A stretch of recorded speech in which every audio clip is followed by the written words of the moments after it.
Hello there ladies and gentlemen, I'm Paul TX141 Walsh and welcome to an all new Ace in the Day gameplay for the arcade mode of War Thunder. In today's episode I shall be reviewing the G.55 Centauro serie 1, the highly requested Tier 3 Battle Rating 4.7 Italian fighter. As always, starting with the plane's history, we shall be continuing from where we left off in my original review of the G.55 Solace serie 0, a link to which is available in the top right corner of your screen as displayed now. Today I shall be focusing specifically on the Serie 1 variants of the G.55 and the production variants which followed. We begin thus. With the Solace Serie 0 pre-production variant of the Fiat G.55 having entered operational service with the Regia Aeronautica, or the Italian Royal Air Force, on the 21st of March 1943 for the purposes of operational evaluation, the success of this variant encouraged the swift transition to the initial production variant, the Serie 1. Entering service by June of 1943, the Serie 1 differed from its predecessor mainly in terms of armament. Whereas the Solace Serie 0 was armed with one 20mm Mauser MG151 cannon firing through the propeller hub with 250 rounds of ammunition, and four 12.7mm Breda-SAFAT machine guns, 300 rounds per gun, as evenly distributed in both the upper and lower engine cowling, the Serie 1 saw the removal of the two machine guns located in the lower engine cowling and two additional 20mm Mauser MG151 cannon being added to the wings instead, with 200 rounds per cannon. Moreover, two underwing hardpoints were added to enable the aircraft to carry either two 160kg or 353 pound bombs or two drop tanks. Otherwise, the Serie 1 was very similar to its predecessor, being powered by the same Fiat RA1050 RC58 Typhoon liquid-cooled inverted V12 1475 horsepower engine.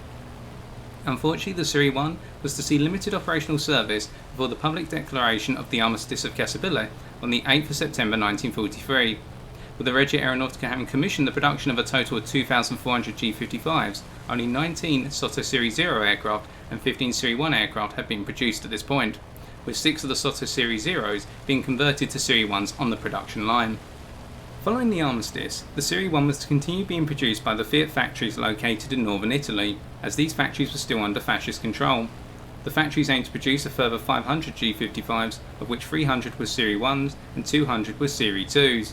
The Serie 2 appeared in 1944, differing from the Serie 1 only in terms of firepower, with the two machine guns in the upper engine cowling being replaced with two more 20mm MG151 cannon. In the end, approximately 148 additional G.55s, primarily Serie 1s, have been produced as production gradually switched to the Messerschmitt Bf109G in the latter half of 1944. This being due to the combination of the number of available aircraft being limited and the fact that the Bf109G required half the time to produce compared to the G.55. For example, it took approximately 5,000 man-hours to produce the Bf109G, whereas for the G.55 Serie 1 it required approximately 10,000 man-hours. The aircraft that were produced served as part of the Aeronautica Nazionale Repubblicana, or the National Republican Air Force, the ANR, and proved extremely popular with their pilots. The G.55 entered service with the ANR in November of 1943, being replaced with the Bf109G by the end of 1944. In combat, the G.55 Serie 1 proved to be a formidable opponent against the contemporary Spitfire and P-51 Mustang variants it encountered. It should be noted that there were two additional prototype variants of the G.55, the Torpedo Fighter G.55S and the Daimler-Benz DB603 powered G.56. I shall cover the history behind these prototypes in my subsequent reviews of said aircraft. And so, with our historical overview concluded, let us take a look at how the G.55 Serie 1 handles in the skies of War Thunder Arcade. Today's gameplay is brought to you from the ground strike map Fjords. For this will be used in the following setup. Air target belts for both our machine guns and our 20mm cannon. In the case of the machine guns, I found the air target belts to be the most consistent at setting opponents on fire due to the mixture of incendiary rounds within the belt, whereas in the case of the 20mm cannon, the large concentration of high explosive incendiary miner shot shells makes these belts the ideal choice, I would argue, being able to tear apart any given fire in the skies in a very short period of time. Our gun convergence is set to 500 meters, noting it only affects our two wing-mounted 20mm cannon, and I would argue that it's more of a personal preference, the gun convergence setting, rather than to accommodate the strengths and weaknesses of the plane. Because as we're going to see, the Serie 1 is rather versatile, and wherever the gun convergence lets you down, for example, if you decide to turn fight more frequently and have a tighter gun convergence setting of 300 meters, then the nose-mounted 20mm cannon is going to make up the deficit at a distance of say 800 meters if you're going head-to-head and vice versa. And I'm running a 500 meter setting because I feel that this complies rather strongly with the versatility of the plane. I can get the most out of that gun convergence setting in any typical engagement, not one particular type of engagement. And as for our fuel load, we are taking the standard 30-minute fuel load to ensure we can make it to the end of the game, unscaled on fuel capacity. Open up with an analysis of the climb rate of the Series 1, it's quite visible how strong the climb rate of this aircraft is, and it's one of the best at its batter rating, only being surpassed by the likes of the BF-109 G2 Chop at a batter rating of 5.0. You have a highly sustainable climb rate using a climb angle between 2.5 degrees maximum, and you'll find that in the race to 5,000 metres altitude, the likes of the G2 Chop are only going to beat you there by 250 metres, so not too prominent a gap. But in this instance, we decided to dive away from the G2 Chop, realised that a number of foes were underneath them and therefore able to support them, and we want to try and pull this into a one-on-one. But with the G2 Chop really coming down with some momentum, we decided to dive away. And note that despite using a gradual dive angle at first and then going into a stronger one, the G2 Chop really starts to gain ground on us. Now this shows one of the weaknesses, or the hidden weaknesses, of the Series 1. Now its dive speed acceleration is fast to 600 km an hour, but beyond that you'll notice a considerable drop off in dive speed acceleration, and that means that getting to the speeds in excess of 850 km an hour in a dive is very difficult to do unless you dive over extreme distances, and also in reaching your maximum dive speed of 962 km an hour you can consider this almost impossible unless you start off at an altitude of say 6,500 metres. Now your maximum dive speed is good in terms of matching the competition such as the P51 D30 Mustang, but it's going to be very difficult to deploy, and that means using a dive to get away from foes needs to be done in a longer duration compared to most. Alternatively, using a dive to chase down opposition is not going to be too favourable for this aircraft. What does work out rather nicely, on the other hand, is going head-to-head with opposition such as this G.55 Yak-3P, because you have the mixture of 20mm cannon armament and you always have the cannon in the nose that you can fall back on. And that means if you prefer to go head-to-head, set your gun convergence to say 800 metres and the results are really going to come flowing in. Now as we go towards this Messerschmitt 109 G2 Chop that decides to go head-to-head with us, what about durability? Because that's something to consider in case you get hit in the head-to-head. Well, in my personal opinion, there's nothing major to note about the durability of the Series 1. It's average at best, there's no key strengths, there's no key weaknesses, and at the batter rating you're flying at, i.e. 4.7 and upwards, you will find now that the majority of your opposition will have a number of 20mm caliber cannon armament available to them, and most planes do go down very quickly, whether they're durable or not, so it's more of a case of not getting hit anymore. But as we break up to altitude at this point, we're now going to be hunting down an enemy Sterling that's going for our southernmost base, and what you'll see is that we can very quickly get back up to altitude, albeit our climb rate is undermined a little bit by the poor performance of our engine at below 2,000 metres altitude in terms of climb rate. We find the climb rate drops off to a degree, and this does hamper the rate at which we can go from say 500 metres altitude to 2,000 metres altitude. But once we get into the 2,000 metre to 5,500 metre altitude range, you'll find that this plane really starts to perform very nicely. The engine's at its maximum performance, the control surfaces feel very fine, and therefore you're going to have no difficulty in getting the most out of the plane. Carrying on with the theme of engine performance, there is a maximum altitude limit of 6,000 metres, at which point you'll start to experience a gradual drop off in acceleration and climb rate, and this becomes more pronounced at 7,000 metres and every further 250 metres altitude you gain. So you want to avoid going above 6,000 metres altitude where possible, unless you are intercepting an enemy bomber such as the B-17 that's just been allowed to gradually make its way across the skies at high altitude. In terms of control surfaces, carrying on with the theme of maximum altitude, you'll find at 5,500 metres a heaviness is added to the elevator, which really starts to increase when you get to 6,000 metres, but even at the 5,500 metre category your turn circle is going to widen and you'll need to start your loops at a speed of 340 km an hour to complete them successfully, otherwise you're going to hang in mid-air and stall the aircraft out. Now using the performance of our engine here, we're able to point our nose up towards the Sterling, get on an interception path and tear into them at a distance of 1.1 kilometres, hitting and getting closer and picking up our fourth kill. Now bringing down that bomber, we now can start to make our way across the higher altitude regions of the sky and using perhaps boom and zoom tactics on our foes who are climbing up to meet us. Looks like we've got another BF-109 climbing off in the distance, or climbing up towards us in the distance we should say. Now what about straight line acceleration and more relative performance in the lower to medium speed category? Your straight line acceleration enables you at a rather nice rate to go from your stall speed, which is a great 115 km an hour thanks to your engine power, all the way up to 350 km an hour at a fast rate, and that's purely on engine power alone. There's then a gradual drop off, and the same applies when you add in more emergency power, in that you can get to 450 km an hour at a very fast rate, and then there is this gradual drop off, which really starts to become pronounced at 500 km an hour. And you could argue that there's a more considerable drop off when you use more emergency power to get up to that 450 km an hour threshold. In terms of stall recovery, so coming back to that stall speed of 115 km an hour, you'll find that when you do hit your stall, it does take a bit of time to level the plane out, and you'll need to beat your speed up to 215 km an hour, and this will cost you approximately 300 meters altitude. So stall recovery is a bit of a costly process and one that takes time. And the reason it takes so much time and you need to be very careful is because one of the downsides of this plane in terms of a standard turn fight is its rudder.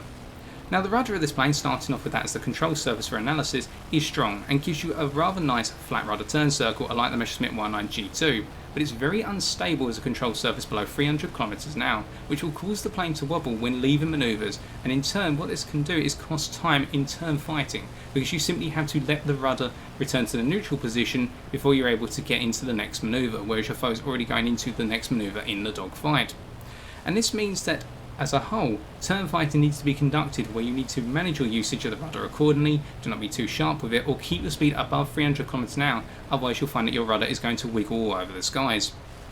Your roll rate, the next control surface domain, is average at best. It's comparable to a 109's in that you have an average roll rate which is not going to do amazingly, but it'll be enough to allow you to change direction on the fly. And as your elevator, it's good, it's got a consistent response both in terms of initial response and continued response over time, and what you'll find is that you have an average loop circle compared to likes of the Messerschmitt 19 F4 and the G2. You will need to start your loop, and one of the strengths here is that you can start your loop at a minimum speed of 280 km an hour within your ideal speed range, your ideal altitude range I should say, and that will give you the ability to complete a loop, whereas others will need to start in excess of 300 km an hour. But now moving on from control surfaces to turn fighting here, we can see that we're in the midst of a spiral climb against the Messerschmitt 19 F4, and we've been able to use our initial position above them in order to maintain just a bit of space out of their gun sight, and therefore they're now starting to stall out, but at the same time we're stalling out here as we try to flatten the plane out rather than go into a hammerhead turn initially, simply because we're worried about the instability of the rudder. And as we hammerhead across and now on the rudder, you can see just how much of a concern the rudder instability is. It costs us a lot of time and costs us the ability to snap round on the target. So instead, what we're going to continue to do here is try and get a clear shot on the F4. We're not too accurate, we're jerking all over the sky, and this is because we're having to really worry about that rudder, and you'll see I'm trying to avoid using the rudder in order to get myself a shot on target because I'm afraid of what could happen. But now the situation reversed in effect, where the F4 is now going up to altitude and we're following them in the spiral climb. We achieved a critical hit, not sure what we've damaged per se, but we're staying underneath them, we're making sure not to let them hammerhead across us in order to get a shot on us, and as they go to stall out, we stall out underneath them and take them down for our ace in the day. Now, raising our flaps up once again, we dive down and build up a bit more speed. But that really goes to show as an example how whilst the Series 1 does have strong turn fighting capability, particularly when you go into these spiral climb situations, compared to the other planes that it's battle rating, at the same time you really do need to worry about the handicap that is the rudder instability below 300 km an hour. Now outside this, what happens when you take your control surfaces up to higher speeds? Well, if we forget about the issue with dive speed acceleration, you'll find that the control surfaces are actually rather nice, in that your roll rate suffers the most perhaps. It will drop between 600 and 800 km an hour by 50%. But this is mitigated somewhat by the fact that you do not have the very fast dive speed acceleration that other boom and zoom aircraft would have at a battle rating of 4.7. And so what it means is most of your dives on planets in boom and zoom, alternatively going after an enemy bomber, will not see you build up too much speed. So by the time you get to say 700 km an hour, you'll be on the target typically, and then you'll be cutting apart, whereas other planes would be getting to 800 km an hour and then having the shot on target. As we dive down here on the Year 2 M105, we see the results against a bomber, and we're now looking towards another Messerschmitt 19G, and we're going to cut them out of the sky via boom and zoom for another kill perhaps. As we dive down then and continue our analysis of high speed control surfaces, what about the rudder then? What's nice about the rudder is between 600 and 700 km an hour, it will drop by 25% in its overall performance. But because it's strong initially, what this drop off means is it's not going to affect you too heavily in being able to make very precise manoeuvres on the rudder. And remember, because you've got a lot of speed behind you, you don't have to worry about the instability issues. And finally, what about the elevator? Well, between 750 and 800 km an hour, you'll find there's a drop off by 10% on the initial response to the elevator, but this is nothing troubling and something which you can easily get used to and gives you the ability to pull up out of a dive even when close to land masses very easily. So in turn, the elevator is the strongest control surface on this plane when going into boom and zoom dives, where conversely the roll rate of this plane is going to be the weakest aspect, but that is taken away somewhat by the fact that this plane's poor dive speed acceleration in excess of 600 km an hour makes it difficult unless you're conducting a boom and zoom dive over 2,000 meters altitude distance in order to get up to very high speeds in a dive in the first instance. Now, outside of all that, if we come around to the concept of energy retention, we're demonstrating the vertical energy retention here. That is the strongest aspect of this plane's energy retention. It's very strong and perhaps the strongest at its battle rating, one could argue, for 4.7, where on engine power alone, this plane will return to its starting altitude state. So say if you started off your dive at 4,000 meters altitude and we're starting speed at 300 kilometers an hour, you'll be able to return to this state in a boom and zoom dive over a distance of 2,200 meters. Alternatively, if you add in war emergency power, you will find that you can conduct the same situation and return to your starting state over a diving distance of 2,900 meters, meaning you have the ability to boom and zoom and extract yourself without hazard to your safety. In a straight line, you will find that if you level out after going through a rather heavy dive, you can maintain your speed around the region of 560 km an hour, which is above average for the battle rating, and in the horizontal, you've got rather good energy retention. You'll bleed speed at a dedicated turn with no flaps active until 350 km an hour, then your engine power will carry you through, or with combat flaps active, you'll be able to keep your speed at 320 km an hour, which is a nicety because it means you're not going to be worrying about dropping below 300 km an hour to bring in the issue with your rudder instability, which means that standard, very basic turn fights actually work well with this aircraft, and the occasional application of rudder just gives you a bit of an edge. However, other than that, is there anything else to note really? Well, as we can see coming down the I-185M71 here, finishing them off, you've got plenty of cannon ammunition available, meaning that reloads are not necessitated, but we go for them every so often, and it's time for us to take a look at the post-game stats.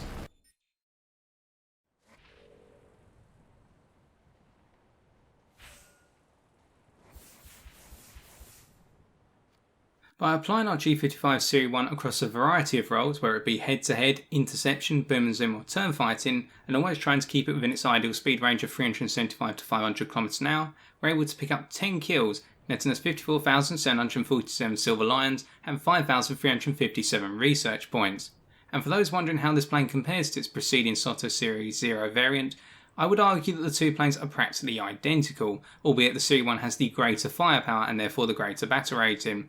On a statistical level, there are two differences, very minor ones. The stall speed of the Solace Series 0 is slightly lower at 110 km an hour compared to 115 km an hour here, and in the case of the maximum dive speed, the Series 1 has the 0 beat, coming in at 962 km an hour versus the Solace Series 0's 945 km an hour. But otherwise, if you've flown the Solace Series 0, you'll know what to expect with the Series 1, albeit the additional firepower is always welcome. When facing the G.55 Serie 1 in a one-on-one engagement, I can recommend one particular approach to defeating this aircraft, which is focused on turn fighting. In the basic turn fight, which solely involves the aircraft's relative turn circles, the Serie 1 can do well thanks to its average turn circle and good energy retention in the horizontal, which allows it to keep its speed at 320 km an hour with combat flaps engaged. Still, there are several aircraft which can simply outturn the Serie 1 thanks to their naturally tighter turn circles. These include the A6M5 and the Typhoon Mark 1B late. However, in a more advanced turn fight which sees the application of rudder and considerable changes of altitude, for example a spiral climb, one should aim to cause the Serie 1's speed to drop below 300 km an hour. In doing so, the Serie 1's turn fighting potential will be undermined due to the combination of its elevator becoming heavier and its rudder becoming very unstable. The former will cause the turn circle of the Serie 1 to widen considerably, whereas the latter will increase the time it takes for the Serie 1 to complete manoeuvres, as the plane's rudder will need to reset to a neutral position before the next manoeuvre can be made. Otherwise, this puts the Serie 1 at risk of flat spinning or prop hanging depending on the situation. This can give planes which have similar, for example the I-185M71 and the Bf109G2, or weaker turn fighting potential, for example the P-51 D30 Mustang, the opportunity to gain the upper hand against the Serie 1. Whilst their own turn fighting capabilities may be reduced below 300 km an hour, they will not be experiencing the same rudder instability issues which the Serie 1 is exposed to. Yet one thing to be wary of in such a situation is that the Serie 1 pilot may, as a last resort, attempt to use a loop to reverse the engagement. The engine power of the Serie 1 gives it the ability to complete loops with a starting speed as low as 280 km an hour, whereas its equals in the turn fighting domain will normally need to start their loops at higher speeds in excess of 300 km an hour. As a result, rather than stall out and trying to replicate the loop of the Serie 1, you may wish to use a hammerhead to both maintain control of your aircraft and your position on the Serie 1-6. To wrap up, let's first recap the strengths and weaknesses of the G.55 Serie 1. Its main strengths are: Number 1. Balanced firepower. With 3 20mm cannon as distributed across the nose and the wings, the Serie 1 can reliably bring at least one cannon to bear on target in any scenario and with any convergence setting. This is only furthered by the similar muzzle velocities of the plane's machine gun and cannon armament, i.e. 765 meters per second and 785 meters per second respectively. Number 2. All-round energy retention. Whilst the Series 1 retains its energy best in the vertical, making it ideal for boom and zoom tactics, one should not forget the plane's above average straight line and horizontal energy retention, enabling the plane to also use either hit and run or turn fighting tactics where appropriate. And number 3. Strong climb rate. Second only to the Bf-109G2 chopper around its battle rating, the G.55 Series 1's well-sustained climb rate will enable the aircraft to get to altitude before most during the open stages of a given match. This provides the aircraft with a strong capability for bomber interception and also allows its pilot to take the initiative in most one-on-one engagements. As for its key weaknesses, number 1. Limited dive acceleration. With the Series 1's dive acceleration dropping off considerably beyond 600 km an hour, this makes it very difficult to reach speeds in excess of 850 km an hour in a dive. This means that dives cannot be relied upon as a means of escaping pursuers or as a means of closing the distance to most enemy fighters who are alert of your presence. And number 2. Rudder instability. Below 300 km an hour, the rudder of the Series 1 will become very unstable, exposing the aircraft to potentially flat spinning or prop hanging during a turn fight engagement. As a result, this pressures the Series 1 pilot to have to keep their speed above 300 km an hour when turn fighting where possible. As for my final opinion of the aircraft, the G.55 Centauro serie 1 feels a more complete package compared to the preceding Solace Series 0. Whilst its predecessor was by no means a pushover, thanks to its phenomenal engine performance and overall versatility, the Series 1 builds on this through the uprating of its firepower, such that regardless of what type of engagement you are now conducting, you can always bring at least one 20mm cannon onto target, alongside the machine guns. Barring the plane's unstable rudder below 300 km an hour, this is a highly comfortable plane, and one which most, if not all, will end up finding solace in. With that is all I've got time for today. For my next review in 2 weeks' time, i.e. Sunday the 27th of January 2019, I intend to review either number 1, the MB-152C1, the Tier 2 battle rating 2.3 French premium fighter, or number 2, the Focke-Wulf 90C, the Tier 4 battle rating 5.7 German premium fighter. Which of these two Festive Quest 2018 aircraft I review is entirely up to you. You can cast your vote by using the hyperlink in the description of this video. Polling will close at 1200 hours GMT on Sunday the 20th of January 2019. But as always, I've been TX141. If you have enjoyed this video, why not leave a like, comment or subscribe for future War Thunder videos on my channel. And until next time, ladies and gentlemen, as always, take care and good luck in the skies.